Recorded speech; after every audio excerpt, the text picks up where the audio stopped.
We now continue our examination of Asian American contemporary life and how that intersects with social class. Now, we acknowledge that social class has certain indicators, right, that are attached to how people are positioned within that socioeconomic hierarchy. For example, income, which we're discussing in this segment of the lecture. Income is certainly a big indicator. Wealth is as well. Now, income is not the same as wealth. Income refers to how much you make, typically in 1 year. That's how it's typically measured. And that's opposed to wealth, which refers to an individual's total assets, property ownership, for example, investments, and what have you. Okay, so another thing that gets attached to social class is even status, right? The status that's ascribed typically to a certain job. For example, a doctor is usually held in high regard, right? Has high status in U.S. society today, as well as many other nations across the world. Now, education is an indicator that could be lumped in the category of social class. Why? Because education is a means to achieve socioeconomic mobility. So many times your economic attainment level is an indicator of how much mobility potentially, right, you have within society. All right. So that's what we're talking about here in terms of social class, right? Now, we already discussed education, and again, we'll look into income here. But first, let's look at this definition. Social class refers to a group of people with comparable wealth, power, and prestige. Okay, so in the U.S., we have our own socioeconomic hierarchy, our own division of social classes. I'm sure you've heard of the top 1%, and you could even divide on top of 1%, like the top 0.01%, right? Comprised of Bill Gates and Elon Musk and what have you. But then there's the top 1% who are extremely wealthy, very few members, relatively speaking, in that social class. And then you have the vast middle class. And in American society, it's divided the middle classes into further segments. There's, the upper middle class, which typically makes around 200,000, maybe more per year. The middle class, which is hovering around 75,000, 80,000. There's the lower middle class, which is around 50,000 per year. And then there's something called the underclass. And the underclass in American society, the very poor, find themselves at the poverty line. And that's less than around $30,000 a year per household. Okay, so there's more than 10% of the Americans live at the poverty line today. Okay, so we questioned the model minority image in terms of education, and we exposed it as this questionable, this dubious representation of Asian American educational life, right? It's a mythic rendition again. And indeed, the issue explaining Asian American, their relatively high attainment rates in the domain of education is much more complicated, right? It's much more nuanced than some of those superficial statistics may suggest. So this was exposed, again, as mythic, largely due to the way Asian Americans are officially categorized as a racial group in the United States. Let's recall that the official approach by the government, which is mostly administrative, right? It relies on this pan-ethnic definition of all Asian Americans, right? Of course, this pan-ethnic approach leads to Asian Americans being conceived in a monolithic way, okay? Because you're passing over the multiplicity and heterogeneity of Asians in the U.S., okay, by appropriating this pan-ethnic definition of all Asian Americans. Just to remind you, pan-ethnicity refers to this single and monolithic way of categorizing different people despite their differentiation and their heterogeneity again, all right? And how does it apply to persons of Asian descent? Well, think of all the different cultures, to think of all the different ethnicities, different religions, different languages, and what have you, different worldviews, right? Okay, so nonetheless, that's the way Asians are represented, at least officially, by the government. So, of course, this leads to Asian Americans being conceived in this static picture, right? In this monolithic way, while passing over the multiplicity of Asians. So how can you lump all these ethno-racial groups originating from this vast continent like Asia, right, under one single category of race? So obviously this is going to lead to problems.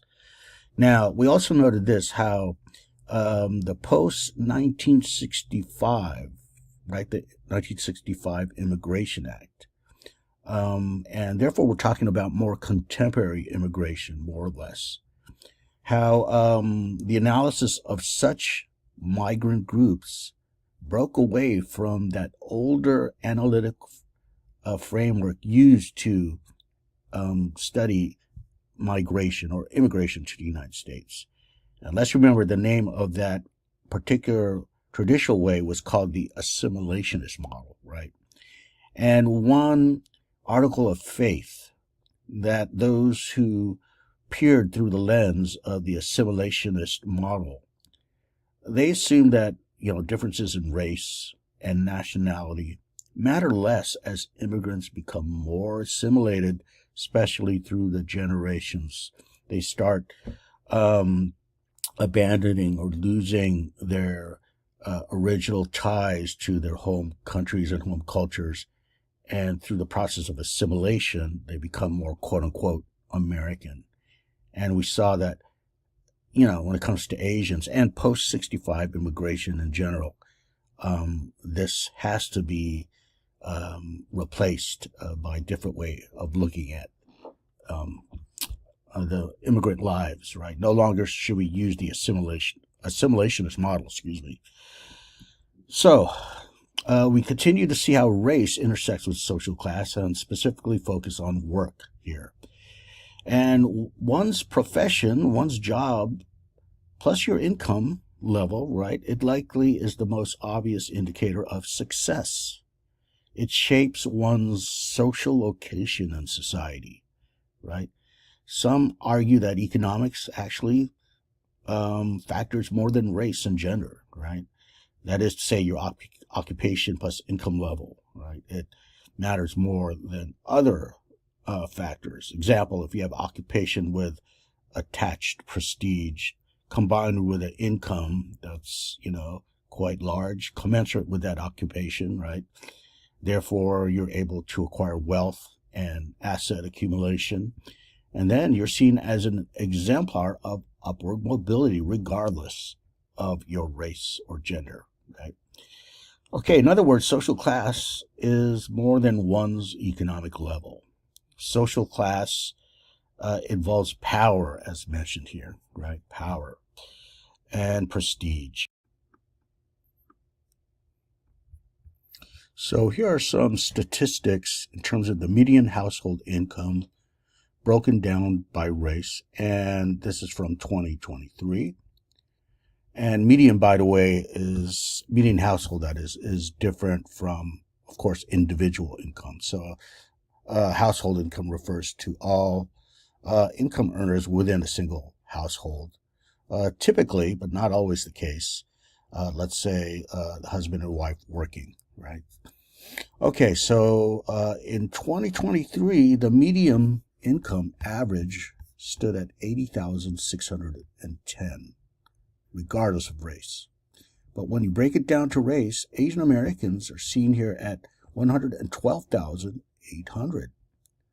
Whites, Caucasians at $89,050. Then you have Hispanic at $65,540. And African Americans here at $58,400. 490. So clearly, there is an income gap here, and to be specific, a racial income gap, whereby Hispanics and African Americans are below that of Asian Americans and Caucasians. All right. Now, if this was a different class, we could spend a considerable amount of time discussing the structural factors explaining that income gap. But nonetheless, what we're focusing on right now is the place of Asian Americans up here that seems to validate this image of the model minority, right? Now, the first thing to notice here is, just as we acknowledged upon discussing education and Asian Americans in terms of how there's so much differentiation and so much heterogeneity, which again is hidden due to that pan-ethnic category of Asian Americans. Well, the same thing should apply when we look at the world of work and income. That is, when we break down the pan-ethnic category into its different components, different Asian groups constituting it, what we find there, it's not surprising, right? What we find there is variation among different groups. For example, Chinese, Filipinos, South Asians, Vietnamese, Cambodians. There's differentiation not only in terms of income, but also differences in terms of particular occupational fields that they disproportionately, right, they find themselves in, or typically find themselves in. For example, due to some labor laws, immigration laws that want to attract IT and engineers from India, you see the influx of professional engineers from India, very highly educated since the 90s and the next few decades after that, and they enter the fields of engineering and IT in the United States. They find themselves in Irvine, California, or Silicon Valley in these high-paying jobs. Filipinos, on the other hand, tend to enter the healthcare field, like nursing especially, and caregiving. Koreans, you'll see much more entrepreneurs, like business owners who are Koreans, and Korean and Japanese who find themselves overrepresented relative to other Asians, that is, in management. All right. Chinese, Taiwanese, you'll see them in, science, biotechnology, engineering again. All right. So there is, again, a wide representation here. So what we're going to do is to look more closely, to pierce the facade of these statistics and see what it reveals in terms of heterogeneity and how that could actually problematize, again, the notion of, quote, Asian Americans as model minorities.